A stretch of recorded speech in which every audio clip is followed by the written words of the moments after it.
Hey guys, how's it going? It's a nice rainy Sunday morning. I spent some of the morning reading, and I'm here now to do the grab 10 books off your shelf and talk about them tag, which Sean the Book Maniac created. Um, Seems like creating your own tag is a bit of a rite of passage on BookTube. I'll need to do it soon. But anyway, in this tag, you just randomly grab 10 books off your shelf and talk about them. Sean actually called it an anti tag because, it doesn't really have any questions or require any preparation of any sort. So yeah. But before I do it, I'm gonna switch the camera around. Please excuse me if this room looks a bit messy. I've been I'm proposing my thesis this week, and so I have kind of let my apartment become a bit of a wreck. But the weekend after I propose, I will do a nice big cleanup. But anyway, on to the tag. So here we are at my first bookshelf. I'm not going to pick books entirely randomly. I'm going to pick books that I haven't shown or talked about here. So this is the complete English poems of John Donne, an old battered Penguin Classics copy that I got off thriftbooks.com. Like the title suggests, it just has all the poems of John Donne. It has footnotes in the back, although it does the footnotes in the way that I find most annoying, which is where they don't actually tell you where the footnotes are in the actual text.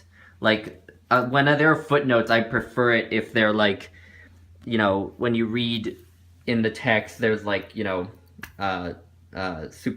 superscript number telling you that there's a footnote at that place. But this doesn't have that. This has the format of footnotes where it tells you, these are the notes for page so and so, and that drives me insane. But alas, it's what I have, and I've started poking around in here and reading some. I read The Lamentations of Jeremy. You can see some of the things I underlined there, and I actually really loved that poem. So, yeah, John Donne.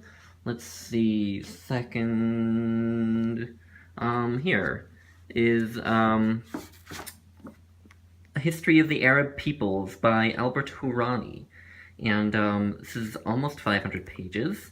I've been interested in Islamic history ever since I read Karen Armstrong's book Islam: A Short History, and so this covers both political history and also kind of Islamic theology and philosophy, and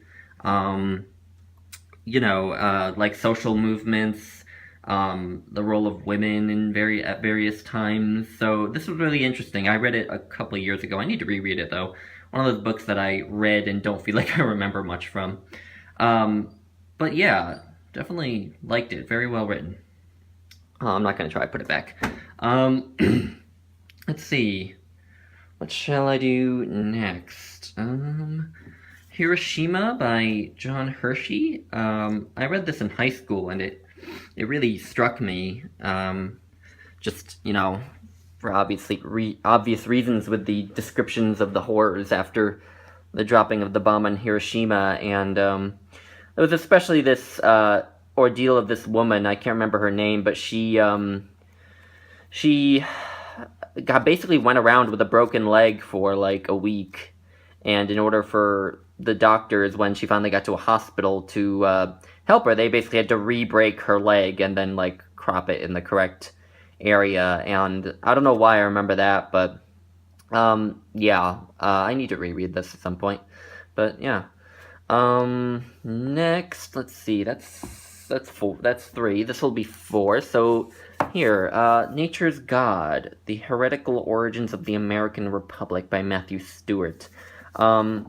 So this is almost 500 pages, another long one.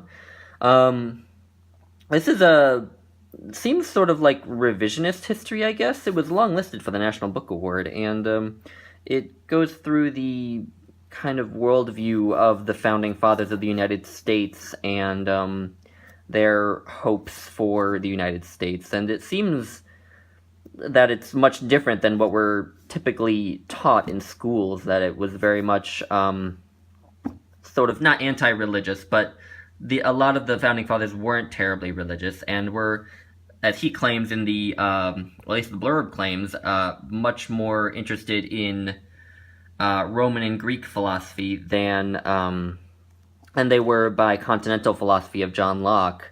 So that should be interesting. I actually bought this for my dad for Christmas one year because I thought he would love it, and then after like 6 months he hadn't touched it, so I just kind of stole it and brought it with me to Illinois. So, yeah. Let's see. Let's move to the other shelf, shall we? Here we go. Let's see. Oh, How It Is by Samuel Beckett. I'll talk about that.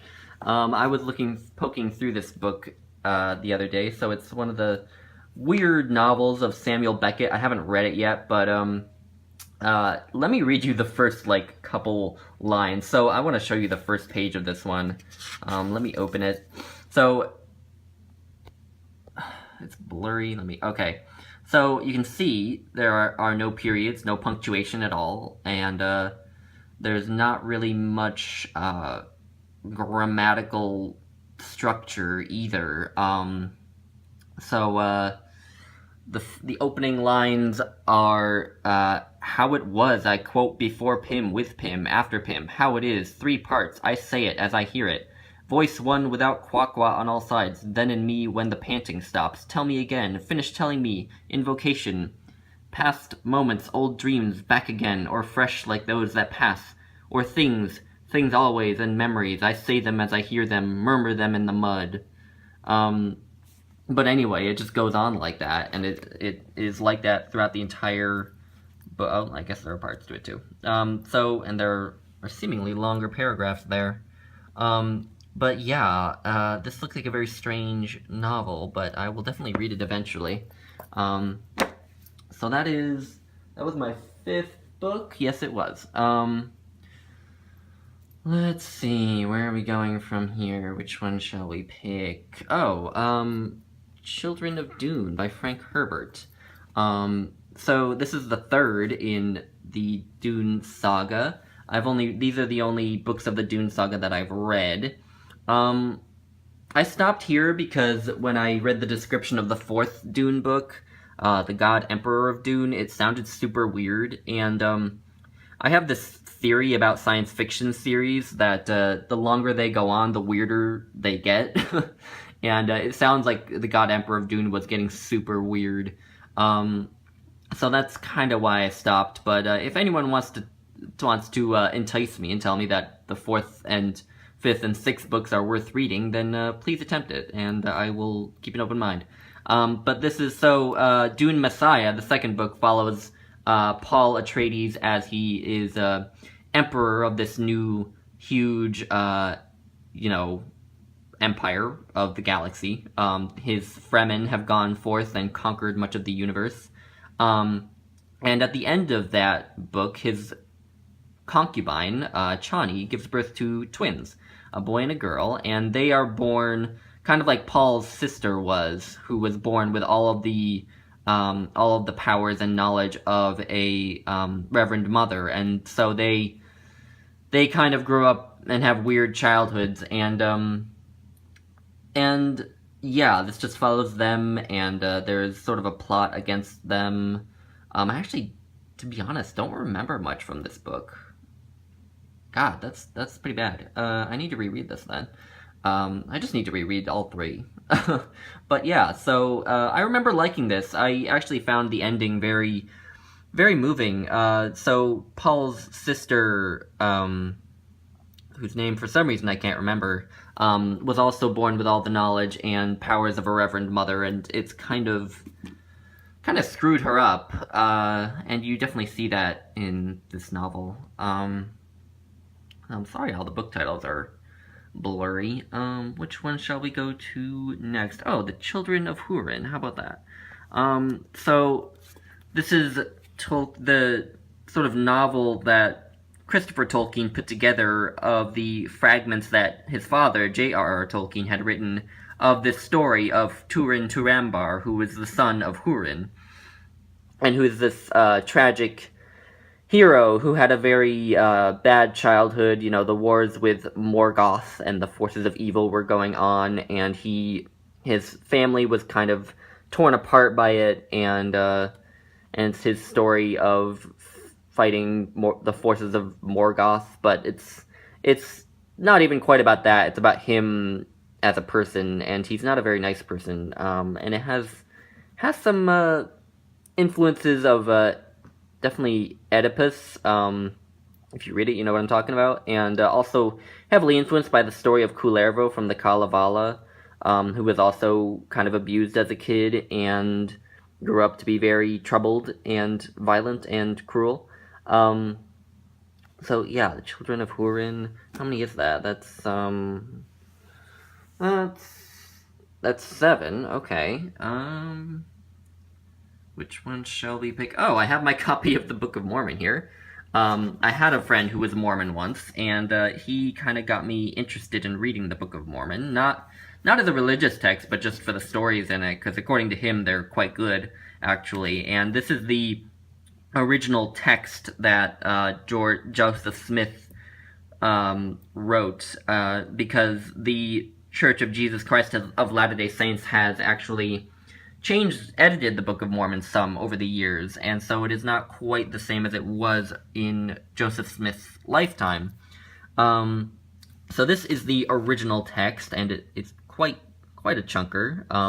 Not many, you can see there, lots of pages of just blocks of text. But yeah, I read till something like page 75 at one point, and then kind of got bored. But it's supposed to get more interesting. There were some interesting parts.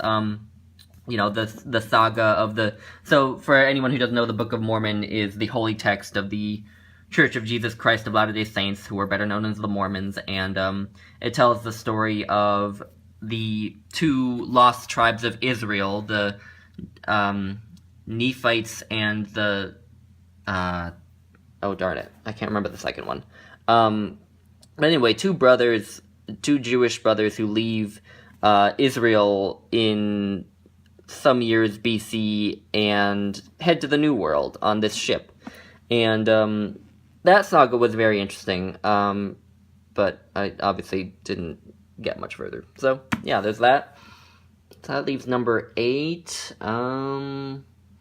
Let's see. Lady Chatterley's Lover by D.H. Lawrence. This I liked this novel, although I had mixed feelings about it. On the whole, I liked it, but I wrote an essay kind of about this. The sex scenes in it, I have a big problem with it. They kind of, for me, are the precursor to contemporary sex scenes that are put into Hollywood movies that tend to be very focused on... They tend to be very male-centric and, portray the sort of male orgasm as the climax of sex, and I think D.H. Lawrence very much was the progenitor of that idea of sex, and I think that idea of sex is very patriarchal and also just kind of incorrect.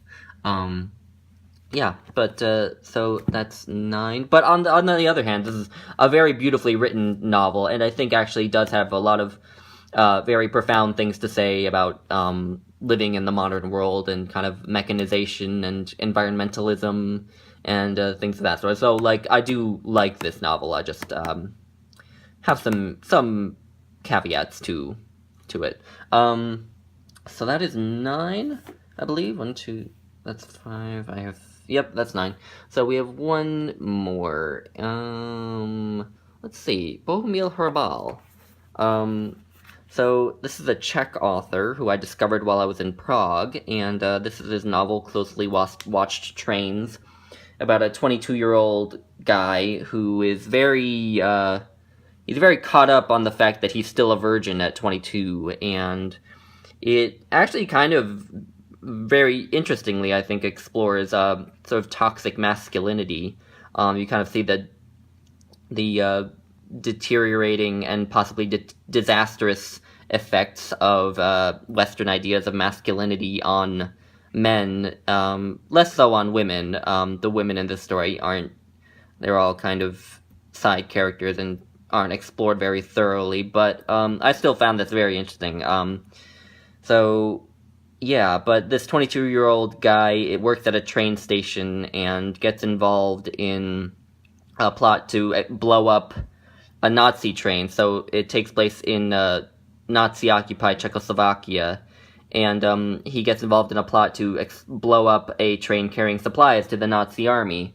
And it's near the end of the war, but Czechoslovakia is still under Nazi rule, and